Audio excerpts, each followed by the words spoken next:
Your grade school math teacher probably told you that being good at math would be very important to your grown-up self. But maybe the younger you didn't believe that at the time. A lot of research, though, has shown that your teacher was right. In a study published in November 2021, researchers found that, in general, people who are better at math make more money and are more satisfied with their lives than people who aren't as mathematically talented. But being good at math seems to be a double-edged sword. Although math proficient people are very satisfied when they have high incomes, they are more dissatisfied compared to those who aren't as good at math when they don't make a lot of money. Many researchers have suggested that more money only increases life satisfaction and happiness up to a certain point. Our research modifies this idea by showing that satisfaction derived from income relates strongly to how good a person is at math.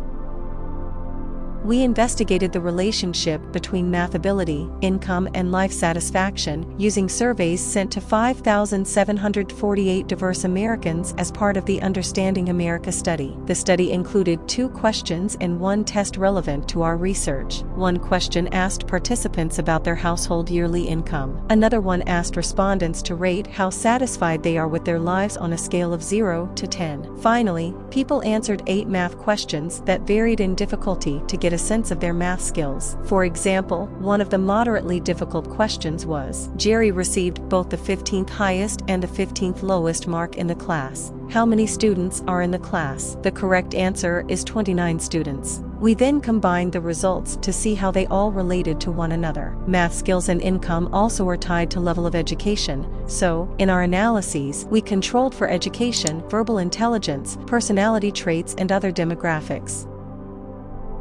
On average, the better a person was at math, the more money they made. For every 1 additional right answer on the 8-question math test, people reported an average of $4,062 more in annual income. Imagine you have 2 people with the same level of education, one of whom answered none of the math questions correctly, and the other answered all of them correctly. Our research predicts that the person who answered all of the questions correctly will earn about $30,000 more each year. The survey also showed that people who are better at math were, on average, also more satisfied with their lives than those with lower math ability. This finding agrees with a lot of other research and suggests that income influences life satisfaction. But prior research has shown that the relationship between income and satisfaction is not as straightforward as more money equals greater happiness. It turns out that how satisfied a person is with their income often depends on how they feel it compares to other people's incomes.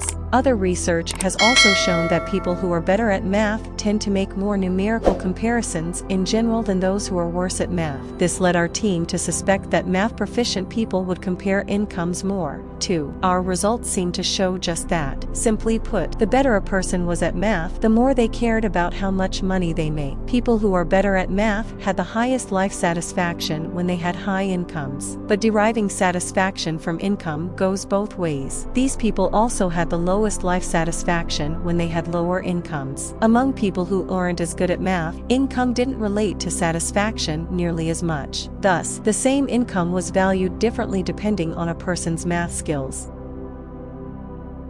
An often quoted fact, backed up by research, says that once a person makes around $95,000 a year, earning more money doesn't dramatically increase satisfaction. This concept is called income satiation. Our research challenges that blanket statement. Interestingly, the people who are best at math did not seem to show income satiation. They were more and more satisfied with more income, and there didn't appear to be an upper limit. This did not hold true for people who weren't as talented at math. The least math proficient group gained more satisfaction from income only until about $50,000. After that, earning more money made little difference. For some, money does seem to buy happiness. While more work needs to be done to really understand why, we think it may be because math-oriented people compare numbers, including incomes, to make sense of the world. And maybe that's not always a great thing. In comparison, those who are worse at math appear to derive life satisfaction from sources other than income. So if you are feeling dissatisfied with your income, maybe seeing beyond the numbers will be a winning strategy for you.